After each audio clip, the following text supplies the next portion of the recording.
So one of the things what else I want to talk about, which was interesting. So like I had to requalify again. I know I talked about this before. So again, we had the first time we qualified, we had to do what the police do. Second time we qualify now, I don't know if I had to qualify, I just did it just so if, the state's been fucking around with the requirements and then they don't even like, it's such a huge stall tactic that they keep going back and forth in the court. Then they kicked it over to the local police chiefs. And then the police chiefs are like, okay, they're supposed to meet with the state attorney general and he blows off the Zoom call. So the chiefs don't know. So they're not really giving anybody any direction or process on any of this shit. So the fortunate thing is we do have an organization, the ARJCP. I know I got that ARNJCP, or it's an organization that is challenging these laws and has fundraised and have lawyers in place that are continually pushing this thing through the court. So at least we'll probably have a resolution within the year once we get the court ruling. But until then, they keep moving the goalposts. So I sign up, I take the fucking thing at my gun club, and it's easy as fuck. Like it's the court, it's stupid. So I'm sitting there, they bring it in at like 7 yards and 3 yards, and I'm trying to do the lethal weapon smile on the target. Yeah. So I keep like, but I didn't want to, but I could have kind of, but I wanted to keep all, like, I wanted to separate the groups too. So because they had to count, you had to get 80% of 50 rounds. So I didn't want to have like massive holes in the center of this thing. So I just kind of like, I was up by the head, and then one of the guys, it's like, oh, well, headshots, it's fucking bullshit. Like, one of the guys there. And there's a weird sense. So like, there's many gun ranges that don't allow you to do headshots. Right. The reason, I've heard everything. I've heard everything. One of the reasons I've heard that makes sense is like, well, they don't want people aiming up high and shooting the fucking the apparatus and causing wear and tear on it. I get it, but the reality is like people shoot all over the fucking place.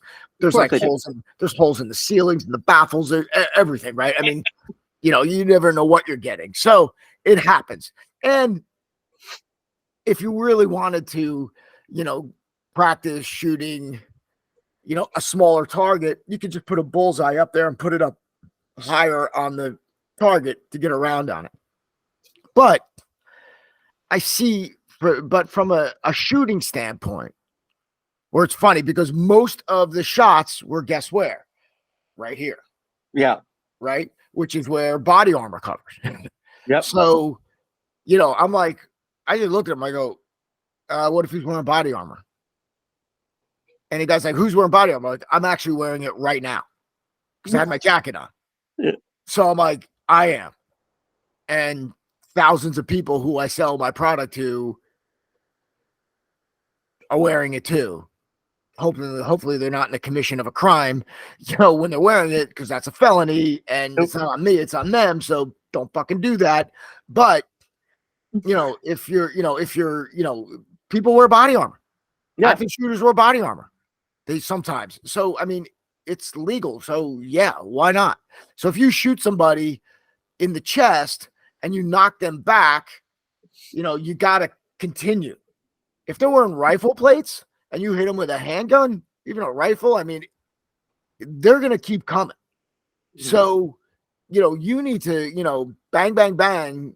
You see them not reacting, then you got to go to the head. Yeah, 2 to the chest. What is it? 2 to the chest, 1 to the head. Something like that. I mean, look, if the target were lying on the ground and it went up an execution style, I get that. I get what you're saying, right? Yeah. It's still the same holds true. You go until the threat is stopped. But I practice bang, bang, bang. That's what I'm doing. And even if they're not going to stay there when you're shooting them, You know, they're going to be moving, you're going to be moving, but at least you're practicing to reacquire another target, which is the head. Yeah. So you'd be like bang, bang, and then, you know, get to the head and then go.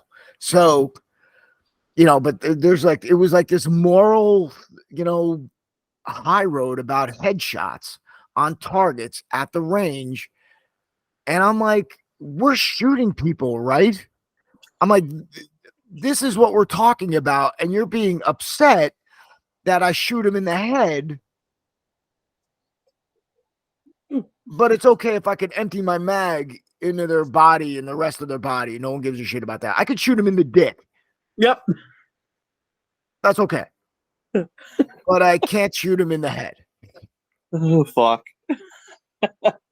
Yeah. You know, this headshot thing is, you know, it's really, yeah, confusing to me. Beyond don't break my shit, you know, where it's, you know, these guys are like, don't shoot the fucking head.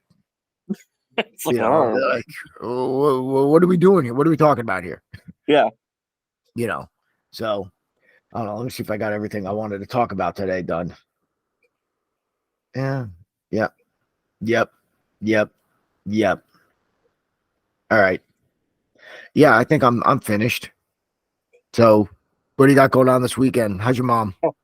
Oh, you know what? Mom's not doing too bad today. She's got another follow up with the with doctor tomorrow, oncologist tomorrow.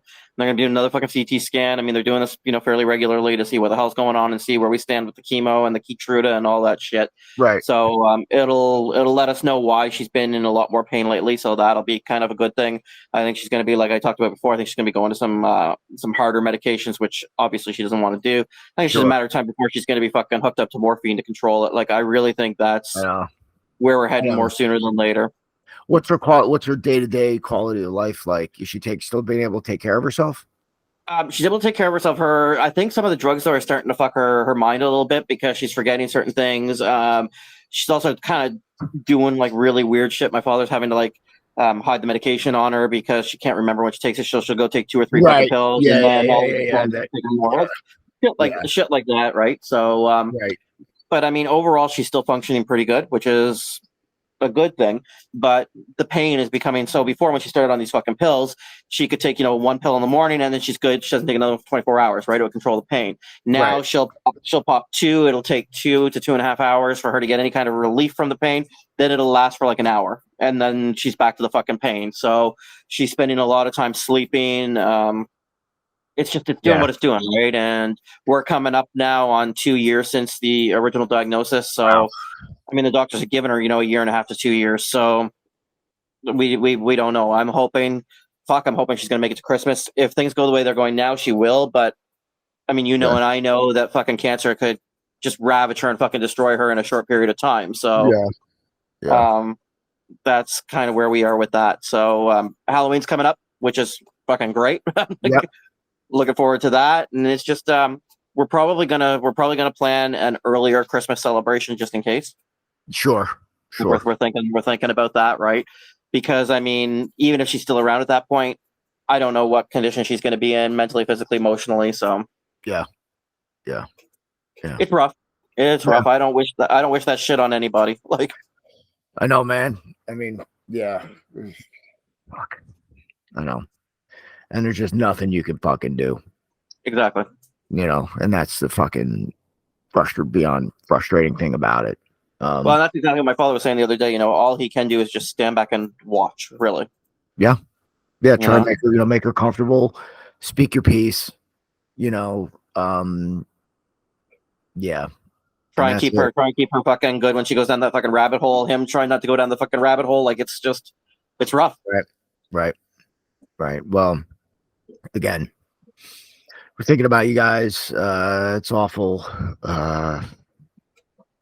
Yeah. I appreciate that. Any Halloween plans? Oh, other than just giving the little bastards fucking treats? No.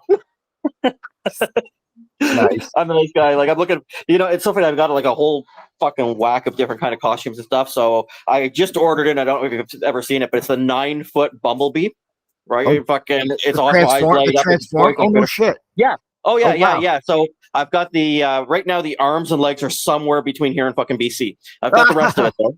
You know. So, Okay, I need to see pictures of that shit. oh yeah, as soon as it comes, I'll fucking do a video for you with the fucking thing on. Right? It's pretty cool though. Yeah, it's funny. We had a Halloween birthday party for a friend of ours. We hosted it here for her. And it was hysterical. We did a 70s theme TV show party. Yeah. So my buddy Nick, Big Nick, who's like 6'6", was Mr. Rourke, and I was Tattoo. Nice. It was fucking hysterical. And then Pete's Halloween party is a Ken and Barbie party, so I'm going as like Beach Ken. So I got that little pajama suit thing, and then yeah, that's it. So you gotta get some like fucking fake spray tan and go all. I may, but my luck, it wound up turning into blackface, and that'll be something completely different. Right. So yeah, so that's it, man. So yeah, we're done. So all right, everybody. So thanks for tuning in. Until next time, trade honestly.